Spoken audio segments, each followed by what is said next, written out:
तो इस तरह आपने जब लॉगिन किया होगा, तो लॉगिन करके जब आप अंदर गए होंगे तो आपको इस तरह का कुछ दिखा होगा प्लेटफॉर्म। लेफ्ट साइड में टॉपिक्स लिखे होंगे और राइट साइड में यहाँ वीडियो प्ले होता हुआ ऐसा दिखा है आपको? किस किस को दिखा है ऐसा?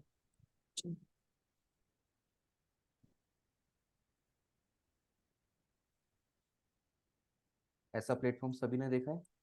यहाँ तक सभी यस प्रभु पहुँच गए जी। थे? Yes yes. Prabhu ji. Okay. Yes Prabhu ji. तो यहाँ पर लेफ्ट साइड में मैंने इसको कैटेगराइज कर दिया है। लाइक पहले जो बेसिक्स हमने डिस्कस किए थे, Karma theory and astronomy of astrology, आप जैसे ही क्लिक करेंगे तो राइट साइड में उसका वीडियो प्ले हो जाएगा यहाँ पर। हाँ? फिर आगे नेक्स्ट कैटेगरी में आप जा सकते हैं। यहाँ सारे प्लैनेट्स के बारे में हमने बातें की हैं ना, डिफरेंट डिफरेंट प्लैनेट्स हैं ना। तो यहाँ पर सारे वीडियोज आपको दिखाई देंगे। एंड ऐसे फिर आगे हाउसेस वाला, देन ये जो हमने राशियों के बारे में हमने सीखा था वो सारे राशियां यहाँ पर। देन यहाँ पूरे असेंडेंट्स, और असेंडेंट्स में जहाँ मैंने होमवर्क दिया था, जैसे यहाँ लियो का मैंने होमवर्क दिया था, तो अभी जैसे होमवर्क आप लोगों ने व्हाट्सएप पे सेंड किया है, तो यहाँ पर मैंने यहाँ लिखा है होमवर्क में क्या करना है। आपको क्या करना है, या तो यहाँ पर आप टाइप कर सकते हैं होमवर्क सबमिट करने के लिए। यदि यहाँ टाइप नहीं करना है तो आप क्या कर सकते हैं, आपको ये ऑप्शन दिखेगा चूज फाइल।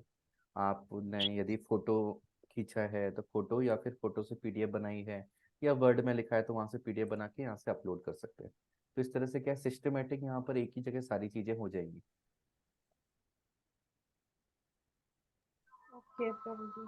हाँ, तो ये तो प्रभु प्लेटफॉर्म। जी ये भी हमको सब एक साथ में दिखता रहेगा है ना? अगर हम हमारे होमवर्क में भी जाना चाहें देखना चाहें तो वो भी दिख जाएगा। वो एक बार मुझे चेक करना पड़ेगा आपको दिखेगा कि नहीं। वैसे तो होमवर्क आपके पास है ही, मतलब हमें दिख जाएगा किसका होमवर्क है। अभी जैसे व्हाट्सएप पे हम ऊपर नीचे बहुत ज़्यादा स्क्रॉल करना पड़ता है कि होमवर्क कहाँ है, किसका है राइट। ना। तो यहाँ पर एक प्रभु जी दिख सिस्टमेटिक होगा। जाएगा शायद। दिख हम्म जाएगा। दिखना तो चाहिए है ना। अभी थोड़ा हम टेस्ट भी कर रहे हैं इस पर। तो और इसके साथ अभी हमारा ऐप भी आने वाला है, तो एप्लीकेशन में भी आप ये सारी चीज़ें देख सकते हैं।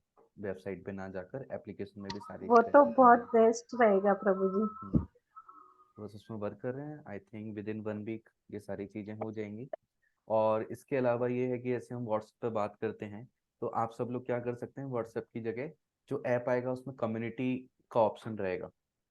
इसको मैं आपको बताऊँ।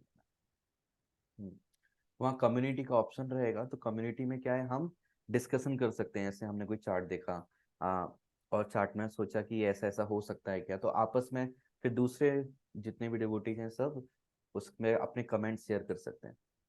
तो एक पर्सनल कम्युनिटी वहाँ ऐप पर बन जाएगी हमारी। तो इससे क्या है, साथ में ग्रो कर पाएंगे हम एक दूसरे डिस्कशन करके। तो इस तरह की फैसिलिटी भी इसमें सब काउंट हो जाएगी, ऐड हो जाएगी। तो हम वही सोच रहे हैं इस चीज़ को पूरा एक डिजिटलाइजेशन करें, जिससे कि आजकल हर चीज़ का डिजिटलाइजेशन हो रहा है, और आजकल की नीड भी है। इससे हम सस्टेनेबल आगे बढ़ सकते हैं।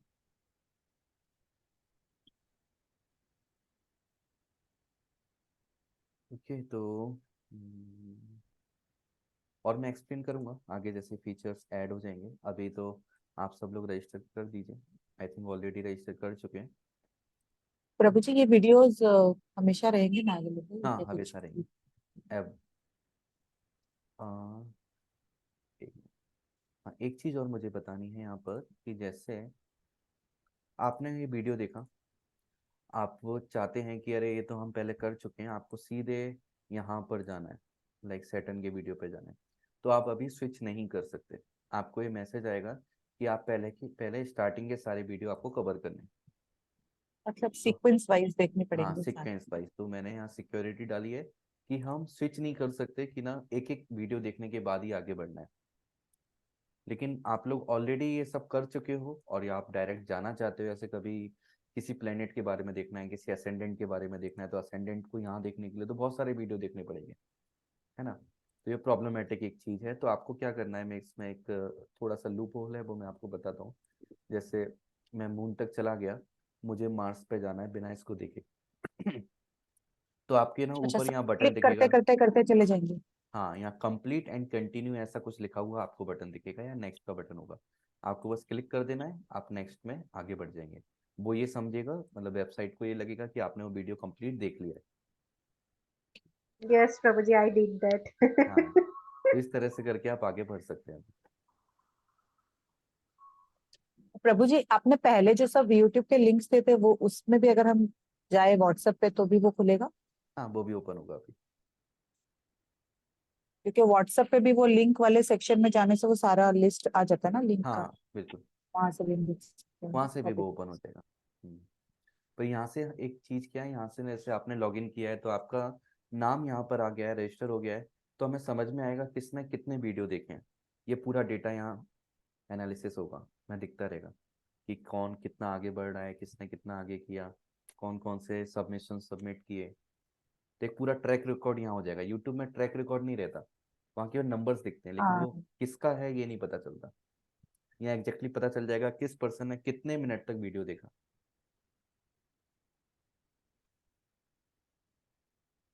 तो इसलिए हमने इस पर स्विच किया है। अच्छा है प्रभु जी, चोरी पकड़ने में भी अच्छा है।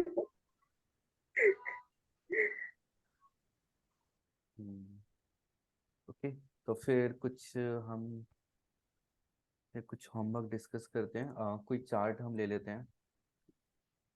आप ही बताइए कौन सा चार्ट लेना है जिन्होंने होमवर्क किया।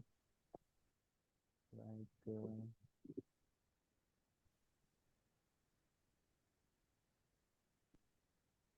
So we can take any random chart. मैं सर्च कर रहा हूँ व्हाट्सएप पर।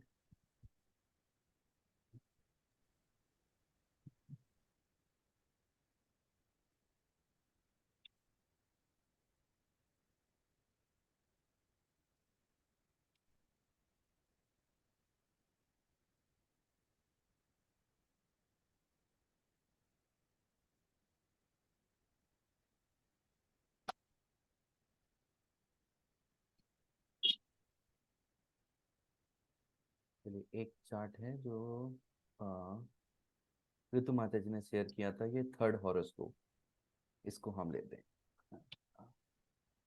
प्रभु जी कौन सा है वो? मैं एक मिनट सबको दिखाता हूँ मैं।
जैसे यहाँ सभी को विजिबल है ये स्क्रीन?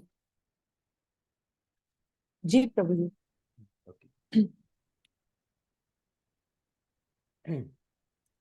तो ये ऋतु माता जी ने भेजा था, इसको हम थोड़ा देखते हैं।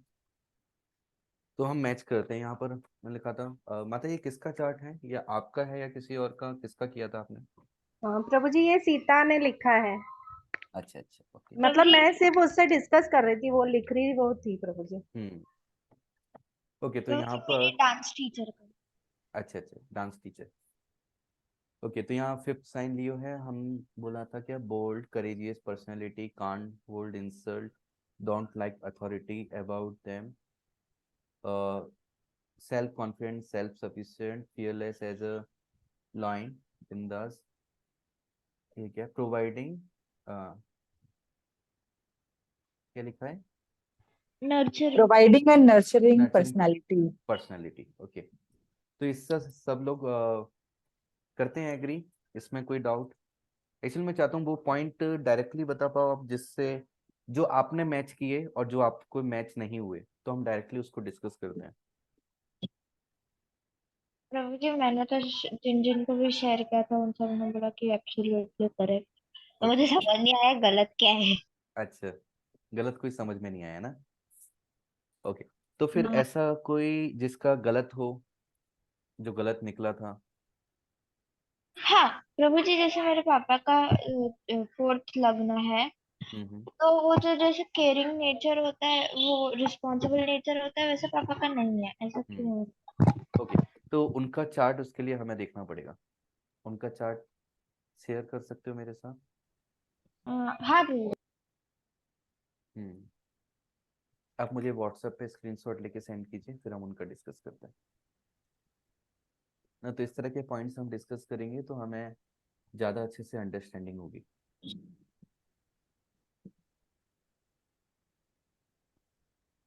Prabhuji, what is the upcoming topics in the course? Okay, upcoming topics actually upcoming topics, ऐसे टॉपिक्स तो और भी हैं लाइक राजयोग वगैरह, वो सब बताने के लिए हैं, लेकिन उससे बताने से पहले है कि थोड़ा प्रैक्टिस हो जाए, क्योंकि राजयोग हर किसी कुंडली में काफ़ी सारे राजयोग हमें मिल जाएंगे। इवन भिखारी होता है उसकी कुंडली में भी राजयोग कुछ मिल सकते हैं, है ना, लेकिन वो कितने फ्रुक्टिफाई होंगे नहीं होंगे वो डिफिकल्ट हो जाता है। तो पहले थोड़ी हम प्रैक्टिस कर लें, इसको रीड करना सीख लें। अभी तक हमने बहुत सारी चीज़ें सीख ली हैं, प्लैनेट्स के बारे में डिस्कस कर लिया, असेंडेंट सीख लिया, राशि सीख ली, है ना, लेकिन फिर भी मुझे नहीं लगता कि अभी चार्ट को रीड करना आया होगा। Yes, Prabhuji. Prabhuji, please cover planets topic. After planets, I would like to add few more topics like retrograde, hmm. combustion, hmm. planetary war, Prabhuji. These three topics I would like you to cover and give more clarity on these three topics. Yes Pradeep, we will cover, but अभी नहीं कर सकते हम, क्योंकि retrograde combustion ये हम practical practice करने के बाद फिर हम करेंगे, है ना। Okay, Prabhuji. है ना, थोड़ा सा After, प्रैक्टिस करना है जिससे हमें समझ में आए आखिर यहाँ पूरा वर्किंग कैसे चल रहा है चार्ट में, इसका पूरा okay, साइंस कैसे है। okay, but after बिल्कुल हम after करेंगे। after few days you can. हाँ यस बिल्कुल। Okay. Combustion, planetary war and retrograde. Retrogression and how to use Shadbala, Prabhuji. Okay, ये सेडबल वाला चीज हम प्रैक्टिकली देखेंगे अभी चार्ट में। Sure, Prabhuji. हम्म।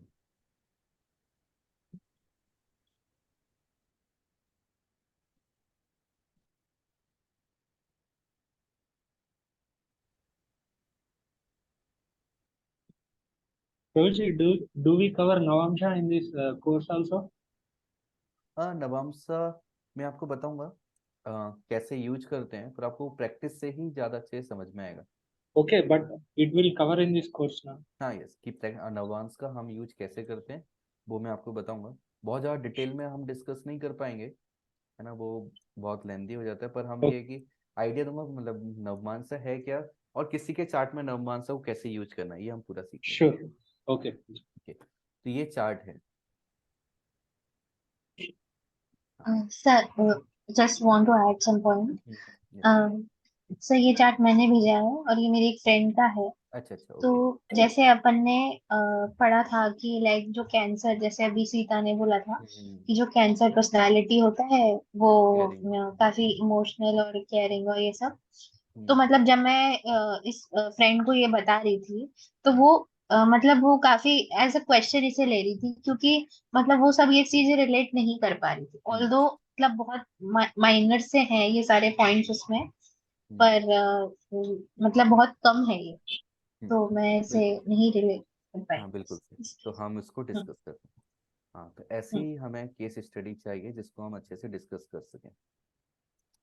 ये कैरिंग इसलिए नहीं होगी क्योंकि सैटर्न का एस्पेक्ट पड़ रहा है हम्म, तो वही हम देखते हैं, एक एक लग्न एक एक पे। चीज को डिटेल में हम देखते हैं। लाइक मैं ऐसा बना लेता हूँ, क्योंकि यहाँ बहुत सारी चीजें हैं तो इतना सारा हमारा फोकस बट जाता है कि हम ना आइडेंटिफाई नहीं कर सकते किसका इफेक्ट लेना है किसका नहीं लेना है ना। तो मैं आपको दिखाता हूँ कि पिन पॉइंट फोकस करके हमें कैसे समझना है। ये एक इम्पोर्टेंट चीज है जो मुझे काफी मेहनत के बाद समझ में आई।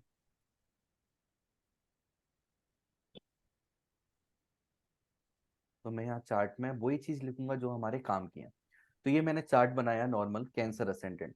तो हमें मालूम है सबसे पहले हम क्या बोलेंगे, ये पर्सन केयरिंग होना चाहिए, है ना, ये हम बोलते हैं, है ना। क्यों बोलते हैं हम, क्योंकि 4 नंबर की राशि 4th हाउस यहाँ आ गया, because of the motherly nature. चंद्रमा सॉफ्ट नेचर का होता है, चंद्रमा इसका स्वामी होता है, ये सब रीजन हम देते हैं, है ना, ये सब क्लियर है ना सबको मून ना? लेकिन हमने देखा ये पर्सन केयरिंग नहीं है। केयरिंग नहीं है इसका मतलब क्या, सॉफ्ट नेचर नहीं है, ज्यादा प्रैक्टिकल होगा या हार्ड वर्किंग होगा, ऐसा ही होगा, है ना। केयरिंग नहीं होने के रीजन क्या क्या हो सकते हैं, हार्ड वर्किंग होना, प्रैक्टिकल होना, और साथ में एंगर इशू होना, तभी तो सौम्य नहीं होगा पर्सन। प्रभु जी ऐसा फिर से बोलिए, क्या बोलिए, समझ नहीं आई। मतलब अपन पर्सन को केयरिंग कब बोलते हैं, लाइक 4 नंबर मतलब हॉस्पिटैलिटी, मदरली नेचर, हाँ। बहुत ज्यादा टोलरेंट। तो ऐसा पर्सन हम्म, कब नहीं होगा, या तो उसको गुस्सा ज्यादा आता होगा, है ना, तब हम बोल सकते हैं गुस्सा ज्यादा आता होगा, या और प्रैक्टिकल ज्यादा होगा, लाइक हार्ड वर्किंग ज्यादा होगा, इमोशनल कम होगा, ये सब हम देख सकते, यही रीजन हो सकते हैं ना उस पर्सन के लिए। अगर इमोशनल नहीं है तो प्रैक्टिकल होगा वो पर्सन। हाँ, इमोशनल नहीं है तो इमोशंस पे बेस्ड डिसीजन नहीं लेता वो किस पर लेता है, कैलकुलेशन करके, दिमाग लगा के उस बेस पर डिसीजन लेता है। तो इसके लिए हम क्या क्या देखेंगे सबसे पहले इसके नेचर के लिए, तो वो पॉइंट है नंबर 1, मैं यहाँ लिखता हूँ। क्या क्या देखेंगे हम, नंबर 1 पहली चीज हम देखेंगे लग्न असेंडेंट, क्योंकि इसकी पर्सनैलिटी बताता है पर्सन की। नंबर 2 हम क्या देखेंगे, मून, क्योंकि ये क्या बताता है, माइंडसेट, है ना, क्लियर। इन दो पर हम फोकस करेंगे सबसे ज्यादा। अभी इतना क्लियर है कि दो पर हम फोकस करने वाले हैं, 2 चीजों पर, लग्न और मून। जी। ठीक है, तो लग्न कहाँ पर है, लग्न ये होता है, तो लग्न पे देखते हैं कि होना चाहिए था केयरिंग, लेकिन इसमें फ्लेवर किसी और का क्या क्या आ गया। तो लग्न किसी पर भी देखने के लिए मैंने इफेक्ट देखने के लिए क्या चीजें बताई थी, कितने पॉइंट बताए थे, 3 पॉइंट्स बताए हैं मैंने। कि वो किसके राशि में बैठा है, फ्रेंड है, दुश्मन है, क्या है, कि एक और मैंने उसमें बताया था किसकी भाव, नजर पड़ रही है, एस्पेक्ट, हाँ और किसके भाव, साथ बैठा है। भाव और उसका भावेश यानी कि उसका स्वामी, भाव का ईश्वर स्वामी, भाव भावेश और कारक, ये 3 चीजें है ना किसी भी चीज को चेक करने के लिए प्रैक्टिकली। तो भाव हमारा क्या हो गया, लग्न पर्सनैलिटी, भावेश इसका लॉर्ड, और कारक कौन हो गया, चंद्रमा, जो कि हमें मानसिकता देता है। क्लियर, किसी का नेचर हमें पता करना है। तो हमने देखा लग्न बता रहा है केयरिंग, लेकिन लग्न पर आप देखो कौन कौन देख रहा है, यहाँ बैठा तो कोई नहीं है लग्न में, ये क्लियर है ना, बैठा हुआ कोई नहीं है। नाउ देखो कौन देख रहा है, सैटर्न, सैटर्न यहाँ से देख रहा है। तो सैटर्न किस तरह की क्वालिटी देगा पर्सन में, थोड़ा स्लोनेस। क्रूर, क्रूर ग्रह है तो वो थोड़ा स्ट्रिक्ट क्रूर बनाएगा, ग्रह, स्ट्रिक्ट बनाएगा और इमोशंस को सप्रेस करेगा, सप्रेस करेगा, प्रैक्टिकलिटी ज्यादा देगा, हार्ड वर्किंग उसको एबिलिटी देगा, डिसिप्लिन, हार्ड वर्क, प्रैक्टिकली ये ज्यादा सारी देगा, चीजें पसंद बिल्कुल है। सही है। हम्म और कोई देख रहा है क्या लग्न को, और कोई इम्पेक्ट कर रहा है, और कोई तो नहीं लग रहा है इम्पेक्ट करता हुआ, है ना, और कोई दिख रहा है क्या, देखिए यहाँ से तो कोई देखेगा नहीं, है ना, यहाँ से तो कोई देखेगा नहीं, मार्स भी देख नहीं रहा, और कोई भी इम्पेक्ट नहीं कर रहा। ठीक है, तो भाव को हमने चेक कर लिया, इस पर टिक मार्क कर दिया, है ना, कि ये चीज हमारी कवर हो गई, कि हमने लग्न पर कौन देख रहा है, भाव पर ओनली सैटर्न का इन्फ्लुएंस है और किसी का इन्फ्लुएंस नहीं है। इससे केयरिंग नेचर में क्या आएगी, थोड़ी कमी आ जाएगी।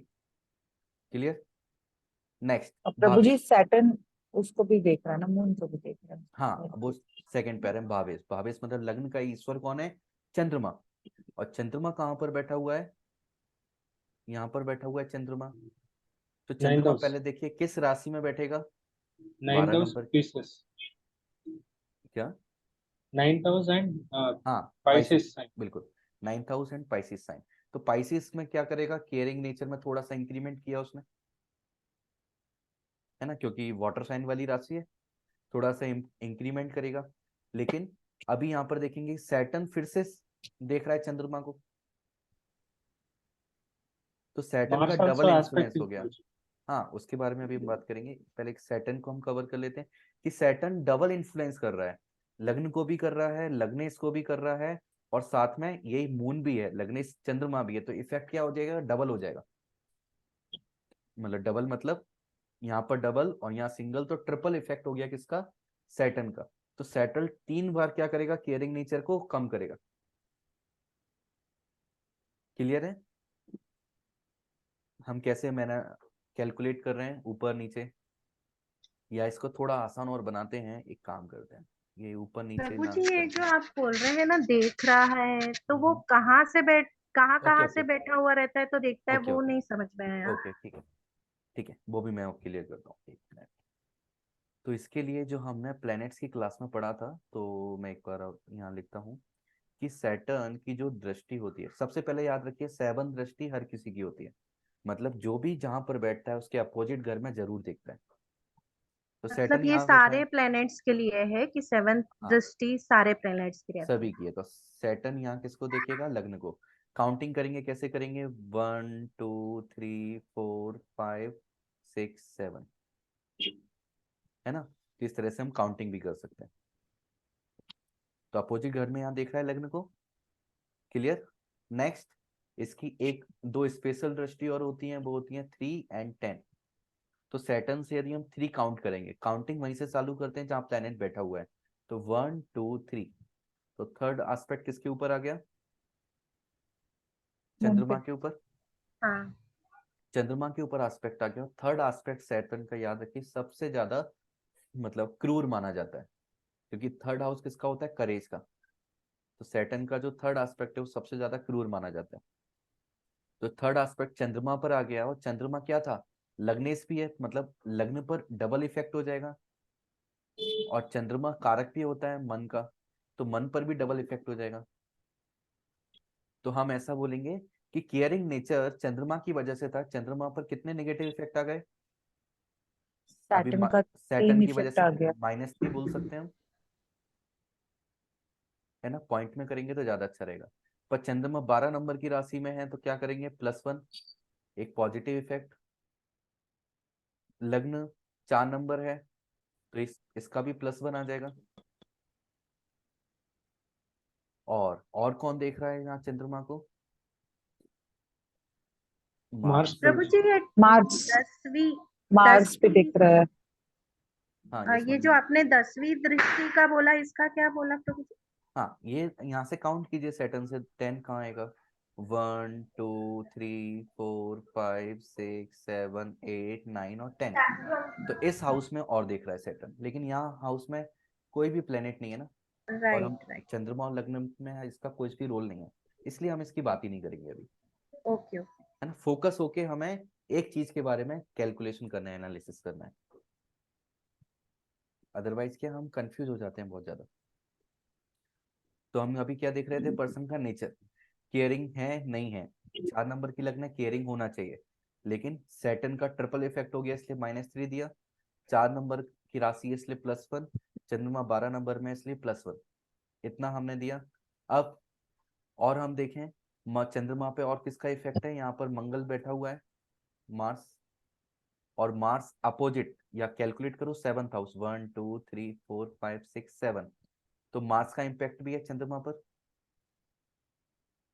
मार्स सॉरी कैसे, प्रभु जी ये ट्रिपल इफेक्ट आप बोल रहे हैं ना हाँ हाँ, शनि का, तो हम्म, दो तो हमने देख लिया, तीसरा और सातवां से, तो ये तीसरा वाला इफेक्ट कौन सा बताया हाँ। आपने? तीसरा वाला कैसे बताया, देखिए, चंद्रमा पर इसकी थर्ड दृष्टि है, ये हमने बात किया, है ना।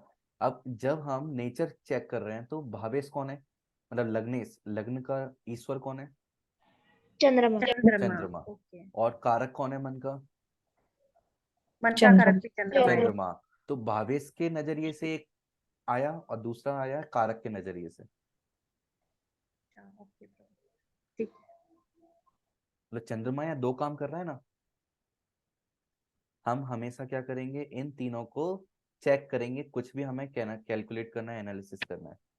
तो सबसे पहले भाव, भाव किसकी बात कर रहे हैं, लग्न की बात कर रहे हैं। लग्न पर एक नेगेटिव इंपैक्ट है सैटर्न का। फिर हमने देखा भावेश पे कौन सा नेगेटिव इंपैक्ट है, तो लग्न का भावेश कौन है, मतलब लग्नेश कौन है, चंद्रमा। सैटर्न का इंपैक्ट है, ठीक है। तो सेट यहाँ पर एक -1 पॉइंट आया, भावेश के लिए -1 आया। अब मन का कारक कौन होता है, चंद्रमा, वो भी सैटर्न इंपैक्ट कर रहा है, तो अगेन -1। तो इसलिए -1 3 टाइम्स आए, इसलिए हमने -3 लिख दिया। ओके प्रभु जी, अभी क्लियर हो गया। क्लियर। तो इन 3 पॉइंट को हमें हमेशा चेक करना है, क्योंकि चंद्रमा यहाँ रिपीट हो गया 2 टाइम्स, इसलिए डबल इफेक्ट हमने बोला है ना। तो कैंसर असेंडेंट पे यदि चंद्रमा पर कोई देख रहा है तो हमेशा डबल इफेक्ट होगा, क्योंकि वो चंद्रमा लग्नेश भी है और मन का कारक भी है। तो ऐसा हमने चेक कर लिया। नाउ मंगल इसको देख रहा है, मंगल यहाँ पर है, तो मंगल 7th दृष्टि से चंद्रमा को देखेगा, एकदम अपोजिट हाउस है, और कैलकुलेट भी कर सकते हो 1 2 3 4 5 6 7। तो मार्स कैसा ग्रह है? मैलेफिक मार्स भी मैलेफिक। क्रूर तो ग्रह है, +1 होना चाहिए, -1 होना चाहिए? -1 माइनस। -1 होना चाहिए, है ना, क्योंकि वो इमोशंस पे वर्क नहीं करता है ना, एंगर बहुत इशू। ज्यादा एंगर। हाँ, तो ये सब दे देगा मंगल। तो इसलिए हम अब, और कोई इफेक्ट है क्या चंद्रमा पर? कोई नहीं, तो और नहीं कोई दिख इफेक्ट नहीं दिख रहा। तो अब टोटल कैलकुलेट करो, टोटल यहाँ से कितना आ गया? -3 +1 +1 -1 -2। तो केयरिंग नेचर जो था वो कम होगा या कांस्टेंट रहेगा या इंक्रीज होगा? कम होगा। कम हो जाएगा, है ना। अब यही चंद्रमा को यदि गुरु देख लेते, जुपिटर या फिर गुरु उनके साथ बैठ जाते, तो काफी बढ़ जाता, है ना, या बीनस आ जाता मून के साथ। तो प्रभु जी पर वो गुरु की राशि में भी बैठा है ना। हाँ, तो उसके लिए हमने एक +1 लिखा ना यहाँ, अच्छा वो प्लस। है ना, ये +1 फॉर 4th राशि, दिस +1 फॉर 12th राशि। ओके। ओके, कैलकुलेशन समझ में आया ये?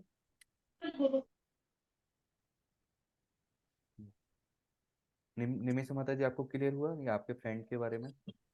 हाँ हाँ सर। सर एक क्वेश्चन है मुझे इसमें हाँ।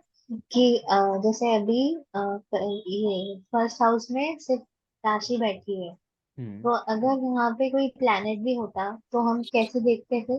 प्लेनेट होता, सपोज मैंने यहाँ पर गुरु को लिख दिया, तो हम क्या कर देंगे, गुरु यहाँ पर आ गया तो +1 आ जाएगा। हम्म अब यहाँ पर यदि मंगल आ जाते तो अगेन -1 हो जाता, है हम्म ना। जैसा प्लेनेट उसके हिसाब से हम +1 -1 वो लिख देंगे उस क्वालिटी के अकॉर्डिंग, कि वो प्लेनेट उस क्वालिटी को सपोर्ट कर रहा है या अपोज कर रहा है। सपोर्ट कर रहा है तो +1, अपोज कर रहा है तो -1। तो सर जैसे अगर प्लैनेट बैठ गया तो हम प्लैनेट के लॉर्ड को देख रहे हैं, तो फिर राशि के लॉर्ड का क्या होगा? राशि के लॉर्ड का क्या हुआ? हाँ बिल्कुल सही। तो हाँ, अब इसमें और डिटेल में जाना है तो फिर जो चंद्रमा है इसके लॉर्ड को भी बात करो। इसका लॉर्ड कहाँ पर है? जुपिटर, हम्म है ना। अब जुपिटर किस किस के साथ है? जुपिटर, सन, वीनस, नर्स मर्क्यूरी। और मरकरी के साथ सन, है। वीनस और मरकरी के साथ है ना। अब जरा चलो हम बात कर लेते हैं, अब जैसे प्लेनेटरी वॉर हो रहा है ना, ऐसा बोल सकते हैं हम। तो जुपिटर कहाँ पर है? 2 डिग्री पर है। मरकरी कहाँ पर है? 0 डिग्री पर है। सन 10 डिग्री पर है। और वीनस कहाँ पर है? 2 डिग्री पर है। मतलब सब पास पास में है, बहुत ज्यादा डिस्टेंस नहीं है ना। सब पास पास में ही है, बहुत ज्यादा डिस्टेंस नहीं है। अब एक काम कीजिए, आप मुझे स्क्रीनशॉट भेजिए इनके सडवल का, ऐप में किस चेक चीज कीजिए। का? सडवल, षड्दल। आप इसको ये क्या होता है? ये ऊपर लिखा है ना, बेसिक, लग्न, नवमांस, ये दिख रहा है ना लिखा हुआ। हम्म। इसको आप स्लाइड करेंगे ना लेफ्ट साइड में, तो आपको एक हम्म, सडवल जैसा लिखा हुआ दिखेगा ऑप्शन। अच्छा। सर इसका एक्चुअली अभी क्या है ना, मुझे इसकी डिटेल भी चेक करनी पड़ेगी, ये पुराना स्क्रीनशॉट पड़ा है ओके ओके, तो। ठीक है। हाँ। तो हम क्या करते हैं, मैं लॉजिक बताता हूँ। सडवल यदि हम चेक करेंगे तो हम देखेंगे सडवल में ये जो जुपिटर के साथ हैं, सूर्य, वीनस और मरकरी, इसमें सबसे ज्यादा पावरफुल कौन है? वैसे तो जब भी प्लेनेटरी वॉर होगी सूर्य साथ में है, तो सूर्य ही जीतता है और कोई नहीं जीतता है, क्योंकि सूर्य सबसे पावरफुल होता है ना, उसकी रोशनी के हम्म सामने सब ढक जाते हैं। हम्म तो सूर्य एक मैलेफिक प्लेनेट है, तो जुपिटर पे कैसा इन्फ्लुएंस आ गया? मैलेफिक इन्फ्लुएंस आ गया। तो इसलिए एक और क्या लगा देंगे? -1। ओके। ओके, एक और -1 आ हम्म जाएगा। बट कुछ कुछ इम्पैक्ट तो रहेगा इसका। बट हाँ, एक और हम्म चीज मुझे दिख रही है, वीनस पे भी स्टार लगा हुआ है और मरकरी पर भी स्टार लगा हुआ है। स्टार मतलब क्या है? रेट्रोगेट। बकरी। तो रेट्रोगेट की एक चीज याद रखो, ये रेट्रोगेट क्या करता है? मैलेफिकनेस जो है इसको इंक्रीज कर देता है प्लैनेट्स की। यदि बेनिफिक प्लैनेट है तो बेनिफिकनेस उसकी कम हो जाएगी, और मैलेफिक है तो मैलेफिकनेस उसकी बढ़ जाती है रेट्रोगेट होने पर। तो ये मरकरी और वीनस दोनों ही क्या है, बेनिफिक प्लैनेट है, लेकिन रेट्रोगेट होने की वजह से बेनिफिकनेस क्या हो जाएगी उसकी, कम हो जाएगी। कम। तो इसलिए चंद्रमा ऑल्दो गुरु की राशि में है, वाटर साइन में है, केयरिंग नेचर को बताता है, लेकिन इसका जो भावेश है, इसका जो लॉर्ड है, उस पर क्या नेगेटिव इन्फ्लुएंस ज्यादा आ गया। पॉजिटिव देने वाले दो प्लेनेट हैं बिल्कुल पास पास में, लेकिन दोनों ही क्या हो गए, रेट्रोगेट हो गए। प्रभु जी आप जो बोल रहे हैं कि ये गुरु की राशि में है, लेकिन ये तो सन की राशि में बैठा है ना प्रभु जी, नहीं नहीं, जुपिटर मैं तो। चंद्रमा की बोल रहा हूँ, चंद्रमा गुरु की राशि में है, ओके। इसलिए हमने गुरु को चेक किया ना, वही भाव भावेश, कि चंद्रमा को हम देख रहे हैं तो चंद्रमा एक तो राशि पर, लेकिन राशि का लॉर्ड कितना सपोर्ट कर रहा है, उसका नेचर कैसा है। या फिर ऐसा बोलो, राशि मतलब घर, कि गुरु के घर में बैठा है किसी पर्सन के घर में, लेकिन उसका जो मालिक है वो वो किस कंडीशन में है, खुशहाल कंडीशन में है या थोड़ा परेशान है, टेंशन में है। टेंशन में है तो पूरा सपोर्ट नहीं कर पाएगा ना जो उसका किराएदार है, जिसके घर में बैठा है। तो प्रभु जी अभी यहाँ पे गुरु टेंशन में है कि सपोर्ट में है? यहाँ पर बहुत ज्यादा टेंशन नहीं है, क्योंकि अपने दोस्तों के साथ है, सूर्य दोस्त है ना, मरकरी पर उनका प्रभु जी है। यहाँ तो जुपिटर तो अस्त हो गया ना, तो उसका पोजीशन तो वैसे खराब नहीं हुई। हाँ वही मैंने वही बोल रहा हूँ कि हम अलग अलग नजरिए से देखते हैं। एक हम देखते हैं म्यूचुअल फ्रेंडशिप, जुपिटर और सन दोस्त हैं या दुश्मन, दोस्त। दोस्त है, तो इस पॉइंट से क्या है, पॉजिटिव है। बट हम्म। सूर्य की वजह से वो अस्त हो गया, इसलिए अपना पूरा इफेक्ट नहीं दे पाएगा। कि हम हमारे पास इफेक्ट कैसे होता है, जो रेज आती है प्लेनेट से, पर सूर्य से जुपिटर की रेज छुप गई है, बहुत अच्छे से नहीं दिख पा रही है ना, तो इसलिए पूरा इफेक्ट नहीं आ पाएगा जितना जुपिटर दे सकता था। साथ में सूर्य मेलेफिक होता है, तो मेलेफिकनेस थोड़ी इंक्रीज होगी जुपिटर की। और बेनिफिट प्लेनेट दो हैं, कौन कौन से, मरकरी और वीनस, लेकिन रेट्रोगेट होने की वजह से जो बेनिफिकनेस में सपोर्ट कर सकते थे वो सपोर्ट खत्म हो गया। तो प्रभु इसलिए जी जुपिटर तो बेलिफिक प्लैनेट होता है ना, बिल्कुल, तो देखिए ये मतलब मुझे समझ में नहीं आया कि फिर वो देखिए, मेलिफिक कैसे, हाँ मेलिफिक इफेक्ट कैसे ज्यादा हो गया। मैं एक प्रैक्टिकल एग्जांपल देता हूँ। जैसे जैसे आप टेंपल में गए, कोई प्रभु जी हैं, उनसे आपको कुछ सहायता लेनी है ना, लाइक कुछ क्वेश्चन पूछने हैं, आपका भी टेंशन में है, परेशान है, उनसे डाउट वगैरह पूछने हैं। अब डाउट पूछने के लिए आपने उनको अप्रोच किया, अब वो उस समय फ्री हैं या बिजी हैं, ये डिपेंड करेगा। फ्री होंगे तो आपकी प्रॉब्लम जल्दी सॉल्व हो जाएगी, बिजी होंगे तो थोड़ा वेट करना पड़ेगा। अब बिजी में भी हो सकता है उसी समय, लाइक व्यास पूजा फेस्टिवल चल रहा है, बहुत सारे गेस्ट आ रहे हैं, तो लोड है दिमाग में, बहुत सारा टेंशन है। उस टेंशन में आपकी ज्यादा अच्छे से मदद कर सकते हैं, या फिर जब फ्री हैं तब ज्यादा अच्छे से मदद कर सकते हैं। फ्री है तब। जब फ्री फ्री हैं है। तो वही हमें देखना है कि चंद्रमा गुरु की राशि में है, मतलब गुरु के घर में बैठा हुआ है, तो गुरु से उसको सपोर्ट मिलेगा। तो गुरु, लेकिन जिससे सपोर्ट चाहिए, जिससे हेल्प चाहिए, उनकी कंडीशन कैसी है, कि वो कितनी हद तक सपोर्ट कर सकते हैं।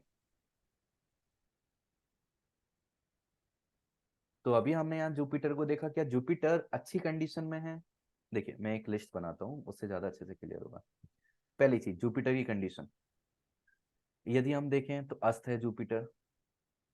किसी को अस्त होना पसंद है क्या, अस्त होने का मतलब है कोई कुछ करना चाहता है लेकिन दूसरे ने उसको करने से रोक रखा है जबरदस्ती। नहीं तो मुझे बिल्कुल पसंद नहीं हाँ आएगा जुपिटर को। हाँ, तो यदि जुपिटर की जगह हम प्रभु जी को रखें हैं, तो प्रभु जी क्या कंफर्टेबल पोजीशन में या थोड़ा टेंस पोजीशन में है? टेंस रहेंगे क्योंकि वो करना चाह रहे लेकिन कर नहीं हाँ पा रहे। टेंस पोजीशन में है।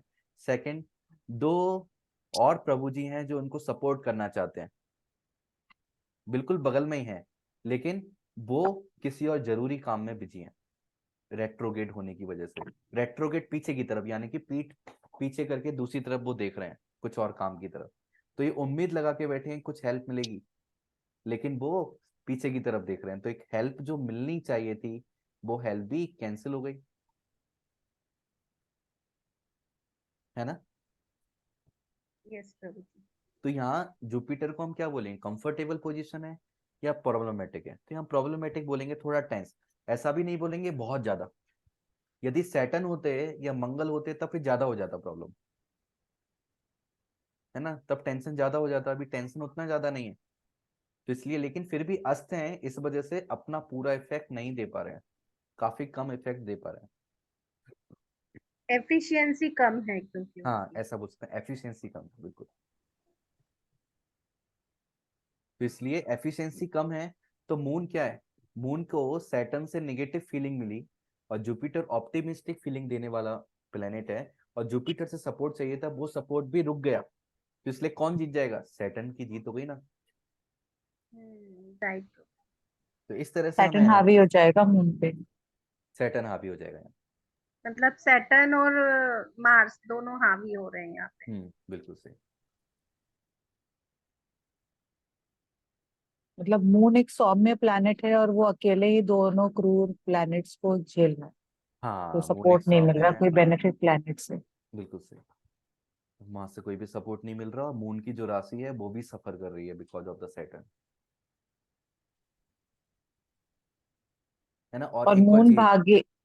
सैटर्न भी रेट्रोगेट है, तो मैलेफिकनेस इंक्रीज हो गई। सैटर्न का जो मैलेफिक नेचर है वो और इंक्रीज हो गया, है ना। तो जो हमने सर -1 लिखा था, -3, ये एक्चुअल में थोड़ा और ज्यादा होगा ना। हाँ, बोलिए।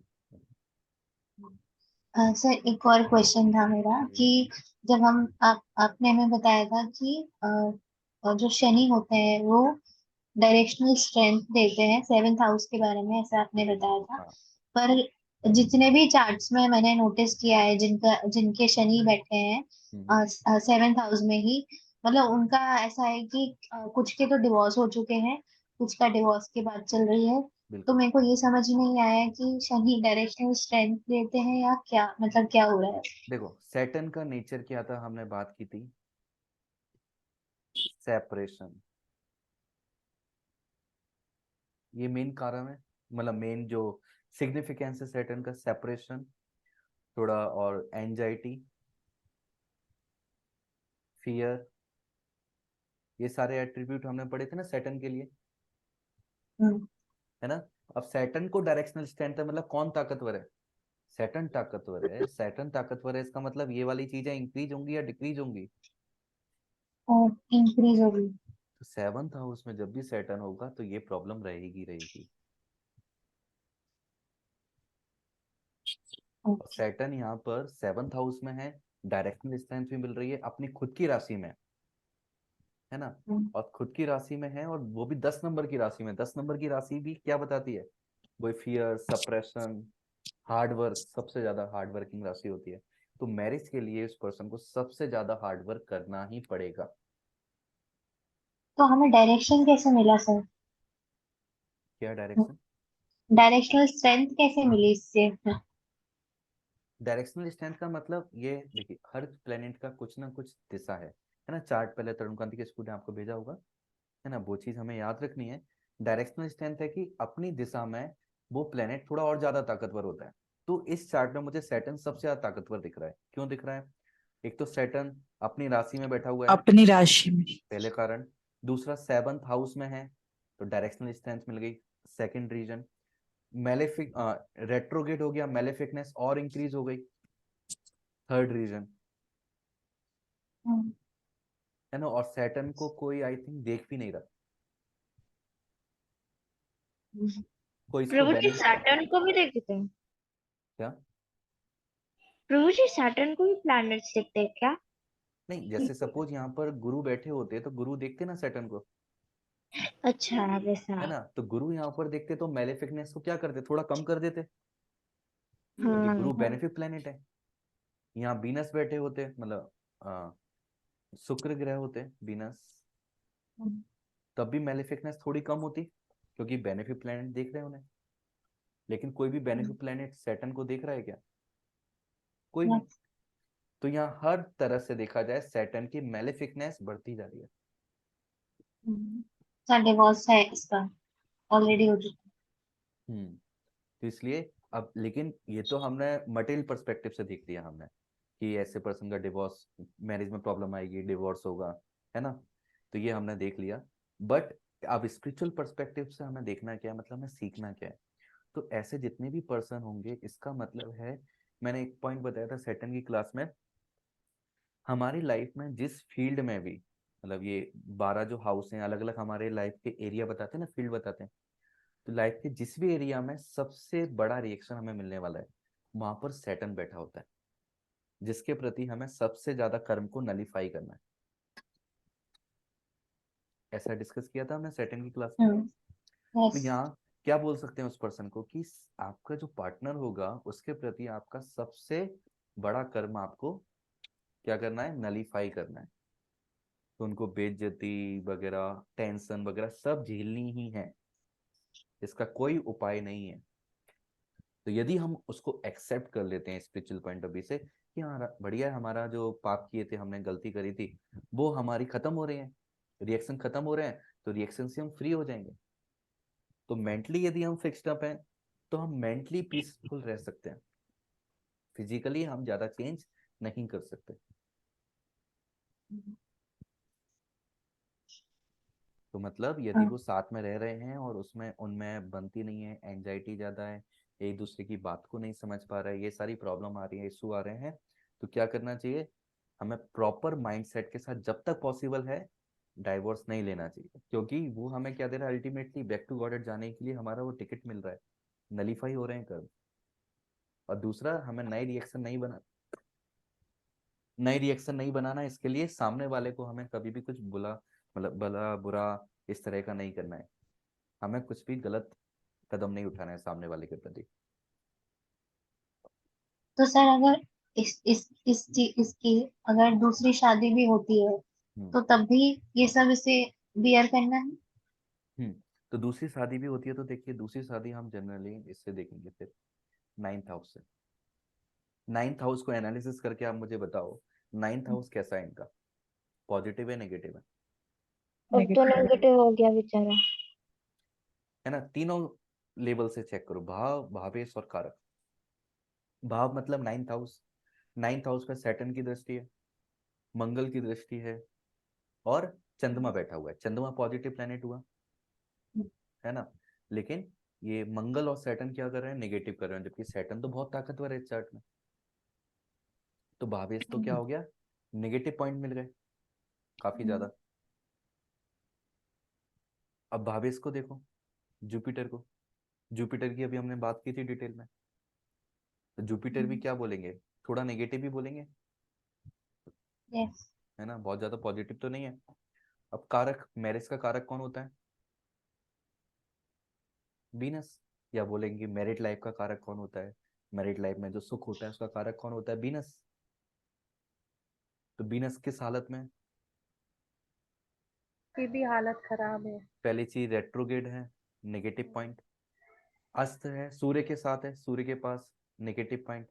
हाँ जुपिटर के साथ है तो एक पॉजिटिव पॉइंट आ जाएगा, है ना, लेकिन नेगेटिव पॉइंट ज्यादा है। तो हम देख सकते हैं यदि इसको हम न्यूट्रल भी मान लें कारक को, हमने इसको न्यूट्रल बोल दिया, लेकिन फिर भी तो दो नेगेटिव पॉइंट हैं, भाव और भावेश से। सर अभी आपने वीनस बोला ना, वीनस देखने को, तो हाँ हस्बैंड के केस में तो हम जुपिटर देखेंगे ना?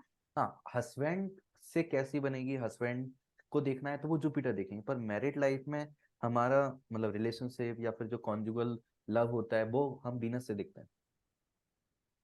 दोनों अलग अलग चीजें,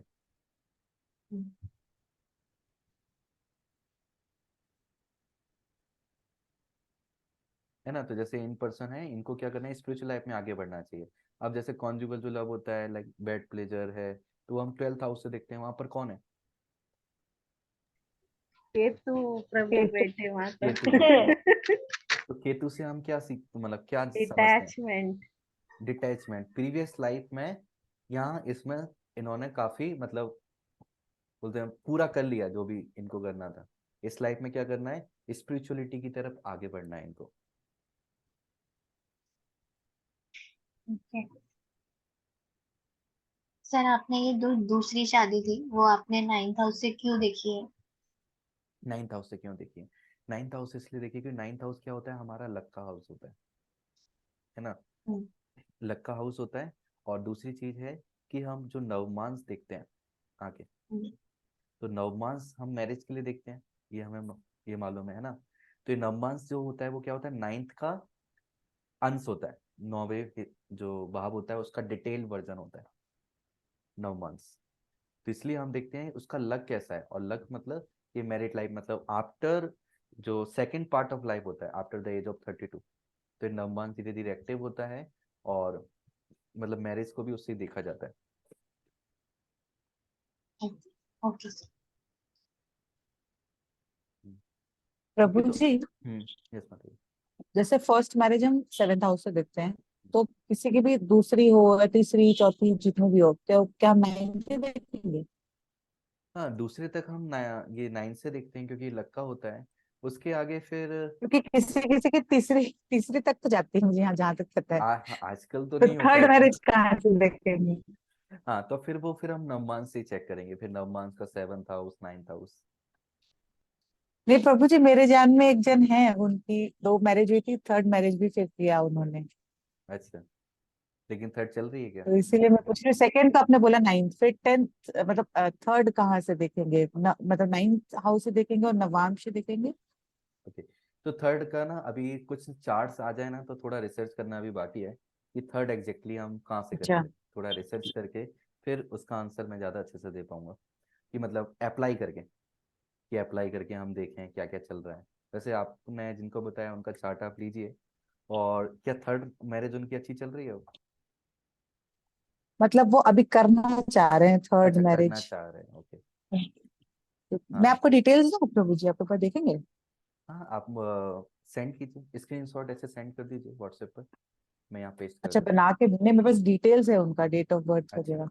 इससे अभी टाइम कितना हुआ? ओके, नहीं तो हम नेक्स्ट क्लास में उसको डिस्कस कर लेंगे डिटेल में। ठीक है फिर, ठीक। डिस्कशन के लिए हमें सफिशिएंट टाइम रहेगा तो ज़्यादा अच्छा है जी ना। फिर।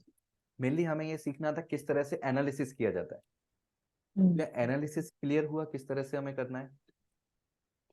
थोड़ा थोड़ा आइडिया जी मिला सर। होगा, ये क्योंकि है ना बहुत सारी चीज़ें हैं जो मैंने अभी डिस्कस की हैं। मैं इसको दोबारा से एक बार एक सीक्वेंस वे में बताता हूँ हमें करना क्या है। तो आप इसको ट्राई कीजिए। सबसे पहले आपको क्या करना है, भाव देखना है। भाव मतलब हाउस, हाउस पर क्या क्या इम्पैक्ट आ रहा है। सेकंड आपको क्या देखना है, भावेश, है ना सॉरी उसका। To disturb you Prabhu ji. Yes माता जी। जैसे अभी आप ये लिखवा ही रहे हैं, तो हम्म, इसी के साथ में जैसे इसके पापा का ये बोल रही थी देखने का, हम्म। वो भी कर्क लगना है, तो हाँ, अभी आप मुझे सेम सेंड इसी कर के दीजिए, साथ में कर सकते हैं क्या हम? आप मुझे सेंड कर दीजिए स्क्रीनशॉट। हाँ प्रभु जी सेंड कर। हम्म। कर दिया प्रभु जी इस दिशा ओके, में।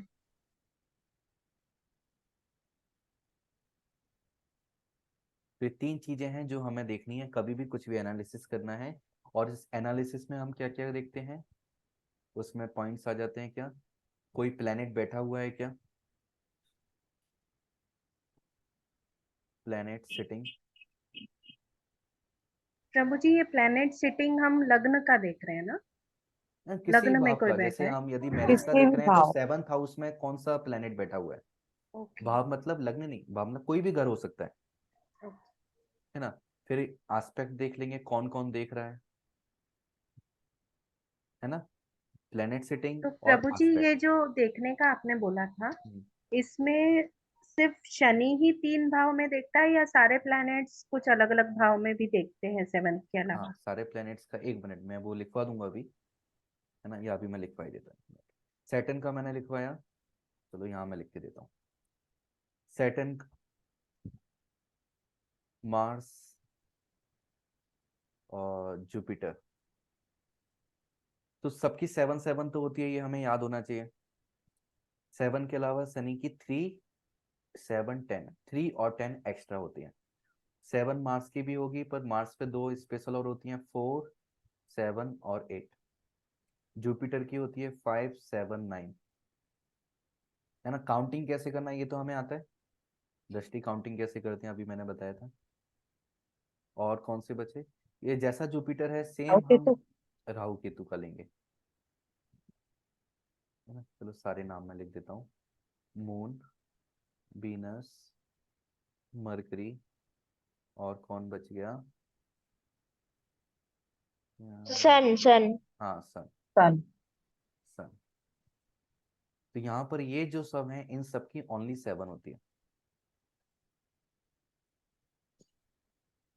ना। राहु केतु जुपिटर इन तीनों की सेम होती है 5 7 9, सैटर्न की 3 7 10 एंड मार्स की 4 7 8। ओके, तो इस चीज को याद रखिए,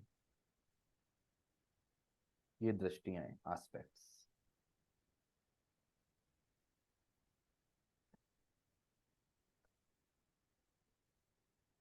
तो मुझे राहु केतु जो एक दूसरे को देखते हैं वो इफेक्ट करता है कि नहीं करता, कि कुछ हाँ कुछ एस्ट्रोलॉजिस्ट कहते हैं कि उनका एस्पेक्ट कंसिडर नहीं करते कि बिल्कुल, वो हमेशा ही राहु देखते केतु हैं के लिए 7 बहुत मिस्टीरियस है। कुछ लोग लेते हैं, कुछ लोग नहीं लेते हैं। तो जनरली अभी आप क्या करो, मत लो, मैं भी उसको जनरली नहीं लेता हूँ, है ना। उसको हम बोलते हैं राहु केतु एक्सिस। जो भी एक्सिस में आएगा वो हमेशा उस प्लेनेट का मतलब इल्यूजन वगैरह बहुत सारा रहेगा ही, क्योंकि दोनों के बीच में आ गया ना, दोनों राक्षसों के बीच में। इसलिए एस्पेक्ट मत लीजिए 7, उनका 5 9 लेकिन और कैलकुलेट केतु का कीजिए। तो इसलिए बोलते हैं कि केतु तो हेड ही नहीं है तो कहाँ से दृष्टि होगा, ऐसा कहते हैं। हाँ लेकिन फिर भी 5 और 9 में उसका इफेक्ट तो आता है। दृष्टि है, हाँ। हाँ, दृष्टि का मतलब कि मुझे केवल ये नहीं कि आंखों से देख रहे हैं, उनकी जो एनर्जी निकल रही है वो तो डिस्ट्रीब्यूट हो रही है ना। लाइक वो उनका भी जो ऑरा दृष्टि। होगा, लाइक नीचे का जो हिस्सा है पैर वगैरह, तो उससे इफेक्ट तो कर सकते हैं ना। मतलब प्रभु जी ये एक्चुअली दृष्टि नहीं हो के इन्फ्लुएंस है ये। इन्फ्लुएंस है बिल्कुल, जिसको दृष्टि बोला जाता है। ओके, ये नोट हो गया पूरा।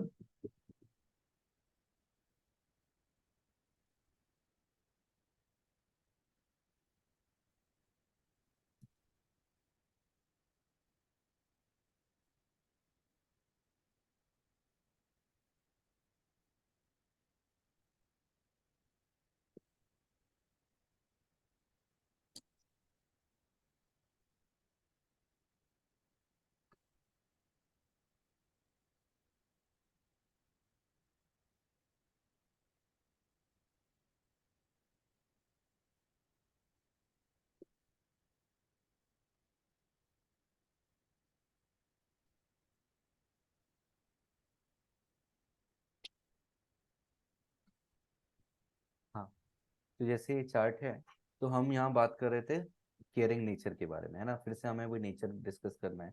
तो सबसे पहले हम क्या देखेंगे, यहाँ भाव मतलब लग्न। तो लग्न पर इम्पैक्ट देखते हैं क्या है, प्लस माइनस। लग्न यहाँ बैठा तो कोई नहीं है।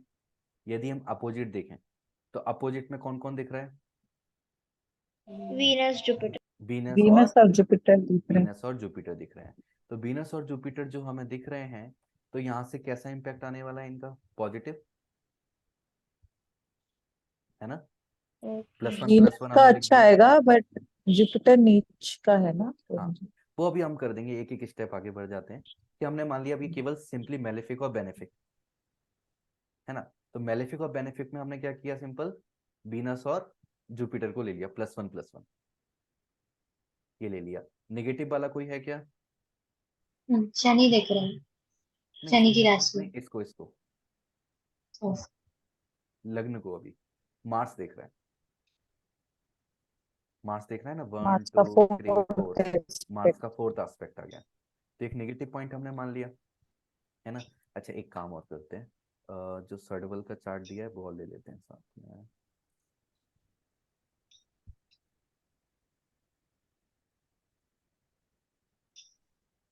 तो ये शटबल का चार्ट वो अजीब सा है, मतलब अलग अलग प्लैनेट्स के मैं उसको किया है। समझाता हूँ।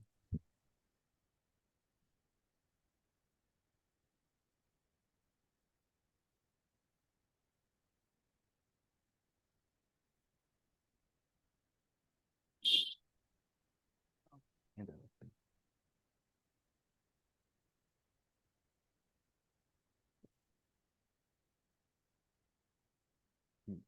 ये सर्डवल वाला है ना। अब हम देखेंगे, देखिए सबका +1 या -1 नहीं ले सकते ना हम, सारे प्लैनेट्स का। ये तो अभी स्टार्टिंग में सीखने के लिए हम कर रहे हैं। तो पहले +1 -1 हमने लिख लिया। किस पर, लग्न पर इम्पैक्ट, ओनली लग्न पर देख रहे हैं, किसी और पर नहीं देख रहे हैं, है ना। ये हमें याद रखना है, क्लियर। अब हम देखेंगे वीनस का जो इम्पैक्ट है +1 आया, जुपिटर का +1 आया, मार्स का -1 आया, लेकिन कौन ज्यादा होगा? तो यहाँ सर्डवल जो दिख रहा है, सर्डवल में देखिए नंबर्स लिखे ग्राफ बने हैं, तो नंबर 1 मतलब मार्स। मार्स इसमें सबसे ज्यादा ताकतवर है, और सबसे कम पीछे कौन है? 7 नंबर जुपिटर। तो क्या जुपिटर का +1 और मार्स का -1 बराबर होंगे क्या इम्पैक्ट? नहीं प्रभु जी, फिर मार्स का बहुत नहीं। ज्यादा है। मार्स का बहुत ज्यादा होगा, जुपिटर का बहुत कम हो जाएगा, है ना?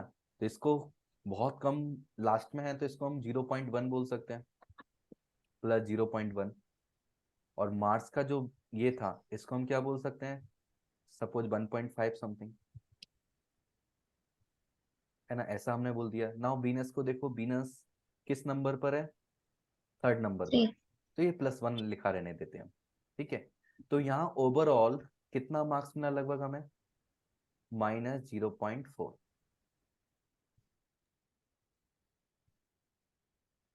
है ना? ऐसा हम बोल सकते हैं लग्न के लिए।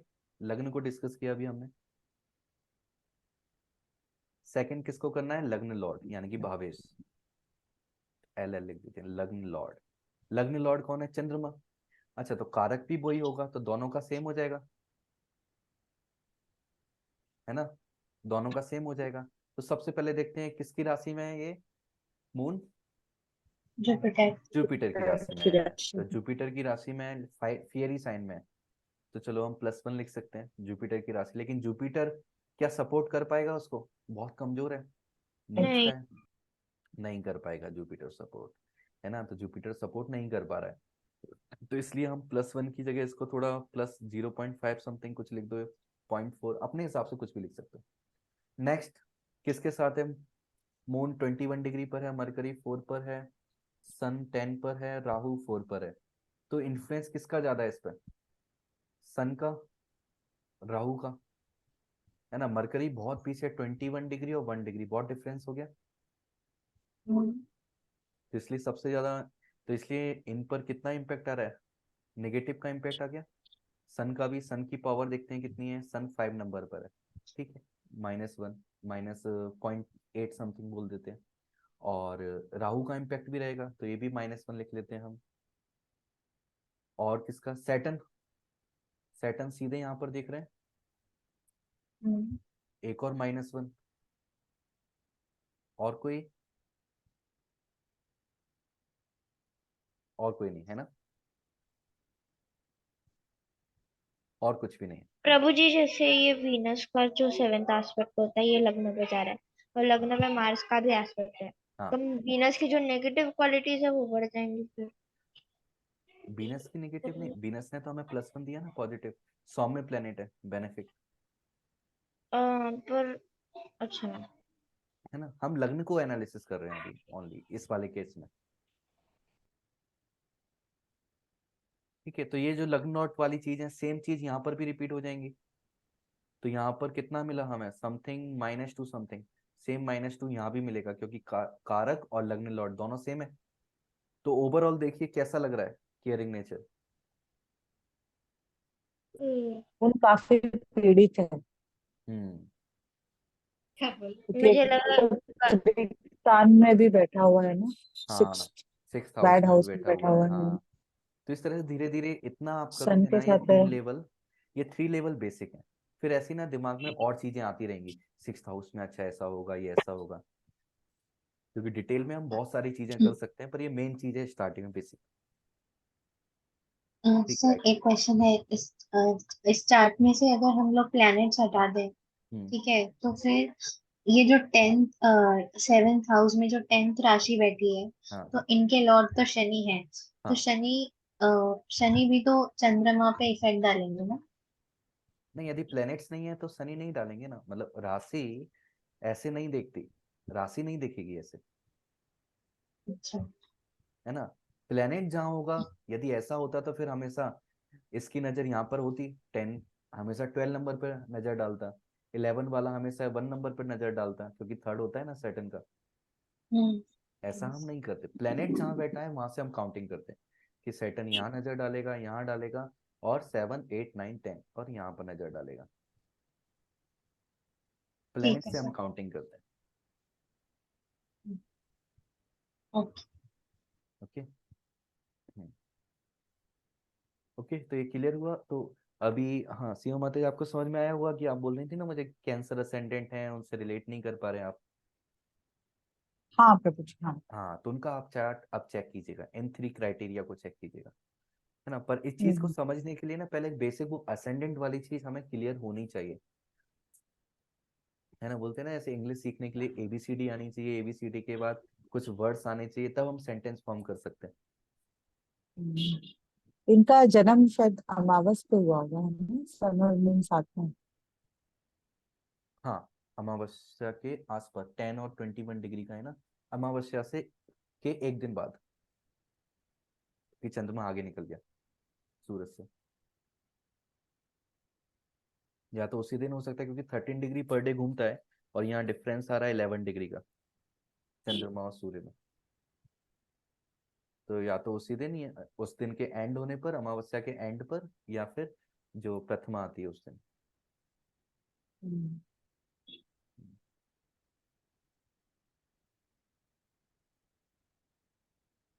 ओके, तो ये जो कैलकुलेशन हमने डिस्कस करी इसको आप देखो बार बार और चार्ट्स में अप्लाई करो। फिर प्रभु भी जी, कहीं कॉन्ट्राडिक्शन आता है, वो एग्जाम्पल लेकर आओ, उसको हम डिस्कस करेंगे, है ना। मेरा वहां भी से है प्रभु डिस्कशन जी। से हम सीखेंगे आगे। प्रभु जी, जैसे मेरा चार्ट में, जैसे मेरा लग्न सेकंड है, तो सेकंड वाले लोग बहुत टॉलरेंट होते हैं हम्म, और मेरा वैसा नहीं है। हम्म। मैं बहुत इम्पेशेंट हूँ।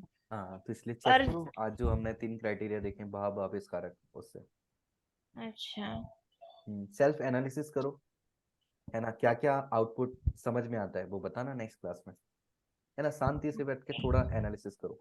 और मेरे पता है प्रभु जी, मेरा क्या क्या वक्री है। मेरा शनि भी वक्री है, मेरा राहु भी वक्री है, केतु भी वक्री है, तो राहु केतु सबके होते मर्क्यूरी राहु भी तो वक्री हमेशा वक्री रहता है, वक्री चलता है। है। हैं। हाँ, राहु केतु हमेशा उल्टी डायरेक्शन में चलते हैं ना, आपने अरे पहले वाह यार, वीडियो देखा था। और ये मर्क्यूरी भी वक्री है। ये तो हम्म मर्क्यूरी का प्रभु जी क्या क्या नेगेटिव प्लैनेट पार्ट होता है मर्क्यूरी का? अभी बस इतना सोचिए, निम्न वर्करी मतलब रेट्रोगेट मतलब बेनिफिकनेस कम हो जाती है, मेलिफिकनेस बढ़ जाती है ना। फिर हम हाँ, बाद में डिटेल में बात करेंगे रेट्रोगेट के बारे में, बहुत सारी चीजें रेट्रोगेट के बारे में। मतलब ये मेरे को ये समझ नहीं आया कि मर्क्यूरी का क्या नेगेटिव पार्ट ऊपर हो जाएगा, क्योंकि वो तो न्यूट्रल है ना, बेचारा कुछ भी नहीं करता है।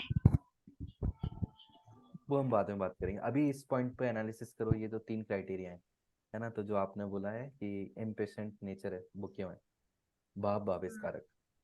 एक तो मैंने चंद्रमा उसमें बैठा है फर्स्ट राशि में, तो बहुत इम्पल्सिव हम्म, नेचर है। पर ऐसे वो डिटेल में आप बनाओ, जैसे मैंने हाँ। +1 -1 किया ना, ऐसे डिटेल में एनालिसिस करो, कौन कौन देख रहा है ये सब। ओके प्रभु जी, ये जो षडबल और भावबल हमने देखा, मतलब इसमें जो 1 2 ये सारी चीजें लिखे, मतलब जो 1 लिखा है मतलब वो स्ट्रॉन्गेस्ट है, हाँ बिल्कुल। जो सबसे ज्यादा पॉइंट है वो मतलब पीछे से, मतलब वो। हाँ, उसमें बार ग्राफ भी बनाए ना, जो सबसे ताकतवर इतना, हाँ, कमजोर इतना। अच्छा, ओके ओके। हाँ, हम्म, 1 मतलब स्ट्रॉन्गेस्ट है और जो सबसे ज्यादा नंबर मिला होगा वो वीकेस्ट है। हाँ तो वैसे हम हाँ भाव भी देख सकते हैं, 1 जो है वो भाव हमारा स्ट्रॉन्ग है, मतलब हाँ, सबसे उस ज्यादा। एरिया में स्ट्रेंथ है। उसमें सबसे ज्यादा हम वर्क करने वाले हैं। अच्छा बुरा वो हम नहीं बोल सकते बाबल से, पर उस एरिया पे सबसे ज्यादा हमारा फोकस होगा, ज्यादा हमें वर्क करना पड़ेगा उस पर। सर आपने अभी आज जो 3 चीजें बोली ना, भाव, भावेश और हम्म कारक, तो ये जो तीसरा कारक है ये मैं एग्जैक्टली समझ नहीं पाई, मतलब क्या इंग्लिश में आप क्या बोल रहे हैं, मतलब कारक को? सिग्निफिकेटर, सिग्निफिकेटर मतलब हर चीज का कोई ना कोई कारक होता है। जैसे मैरिज के लिए हम क्या देखते हैं, मैरिज मतलब मैरिज, मैरिड लाइफ, कॉन्जुगल हम्म, लव, इस लग्जरी, इसके लिए क्या देखते हैं हम, वीनस, है हम्म, ना। स्पिरिचुअलिटी के लिए किसको देखेंगे, हाँ, केतु को। और केतु नहीं, को डिटैचमेंट के लिए, और स्पिरिचुअलिटी, पॉजिटिव स्पिरिचुअलिटी के लिए जुपिटर को, है ना। मन के लिए चंद्रमा, मून। है ना। हम्म, और पिताजी के लिए सूर्य, गुरु। हम्म, गुरु पिताजी को के लिए नहीं देखते। नहीं नहीं, सूर्य कारक है। एक बार आप उसमें देखिएगा, उसमें सिग्निफिकेटर आई थिंक बताए हैं, जो प्लैनेट्स वाली जो क्लास हाँ आपने बताया सर, याद है। है ना। और शायद सिग्निफिकेंट। तरुण कांत किसको ने इमेज भी भेजी थी सिग्निफिकेटर की, हम्म, और किसका भेजी। सिग्निफिकेटर कौन है। ठीक है सर। वो ना। थोड़ा सा क्या है ना, आज हमने ये इतना डिटेल पढ़ा ना, तो थोड़ा कंफ्यूजन हो रहा है बहुत हाँ, ज्यादा। इसलिए मैं आपको रिकॉर्डिंग भेजता हूँ, इसको आप बार बार देखो, बार बार आपको देखना पड़ेगा और एनालिसिस खुद से करो। तो अभी जो एनालिसिस मैंने किया, सेम एनालिसिस आपको रिपीट करना है, कॉपी पे लिख के, है ना, केवल देख कर नहीं, कॉपी पे लिख कर चार्ट बना के, और फिर अपना चार्ट, फ्रेंड्स का चार्ट, सारे चार्ट्स उठा के आप एनालिसिस करो, है ना, फिर लेकर आओ कितना आपका एनालिसिस सही निकला, कितना गलत निकला। ठीक है, एक बार हम ऋतु माता जी का भी चार्ट डिस्कस करेंगे क्योंकि उनको जब मैंने ये भेजा था ना, मतलब आई थिंक लियो असेंडेंट है वो। हम्म। तो वो नहीं, मैं जो भी मैंने उनको बोला था तो वो रिलेट नहीं कर पा रही थी एग्जैक्टली हम्म। तो। और उनके उसमें गृह युद्ध भी है, तो हम्म। अभी इनिशियली अभी हम उसको शायद मैं नहीं समझ हम नहीं समझ पाएंगे, तो हम उनसे डिस्कस जरूर करेंगे। हाँ, लेकिन आज जो हमने डिस्कस किया ना, जैसे आज वो जो आपने चार्ट भेजा था, सेकंड हाउस में गृह युद्ध था, हाँ हाँ हाँ। है ना। तो और अब हम्म, आपको एक पर्सपेक्टिव मिल गया, एक आइडिया मिल गया कैसे हम देखते हैं। अब दोबारा से आप एनालिसिस कीजिए माता जी का चार्ट, ठीक देखिए है ठीक आपको कुछ लाइट मिलती है क्या। है। प्रभु जी एक क्वेश्चन और है, हालांकि आपने पहले बोला था बट हम्म। फिर भी थोड़ा क्लैरिटी चाहिए था कि ये जो ग्रह युद्ध का आपने बताया था, तो ये सब अलग अलग ग्रह को हम एस्पेक्ट से देखते हैं, राइट? हम्म। ऐसे ही देखते हैं वो अलग अलग प्लैनेट्स को एक ही हाउस में जब बैठे रहते थे। हाँ, तो उसमें हमें फोकस करना है। जैसे अभी हमने गृह युद्ध में सारे प्लैनेट्स का क्या होगा, मिक्स होके खिचड़ी बनेगी, ये तो फोकस नहीं किया हमने। क्या फोकस किया, हमें क्या देखना था उस समय, मून बैठा है 9th हाउस में गुरु की राशि में, तो गुरु पर क्या इफेक्ट है। अब गुरु पर वीनस ने क्या किया, गुरु पर सूर्य ने क्या किया, गुरु पर मरकरी ने क्या किया। अब हम ये बात नहीं करेंगे मरकरी और सन क्या कर रहे हैं, मरकरी और शुक्र क्या कर रहे हैं, तो यहाँ मिस बहुत गड़बड़ हो जाएगी। एक फोकस करके उसके सराउंड में सारे एनालिसिस हमें करने हैं। ठीक है प्रभु जी। ऐसे ही फिर दूसरे प्लैनेट को लेके उसके हाँ, सराउंडिंग में करना। बिल्कुल। Okay, now clear. Thank you very much. Okay, so thank you. मेरे पास मिलते हैं हम थर्सडे को। थर्सडे तक आप एनालिसिस कीजिए, है ना, वो आप शेयर कीजिए, फिर उसको हम डिस्कस करेंगे। Okay? Thank you sir, Hare Krishna. Hare Krishna. जगत गुरु हरे श्री कृष्ण। प्रभुपाद की जय। जय। Thank you very much Prabhu ji. Thank you. Hare Krishna.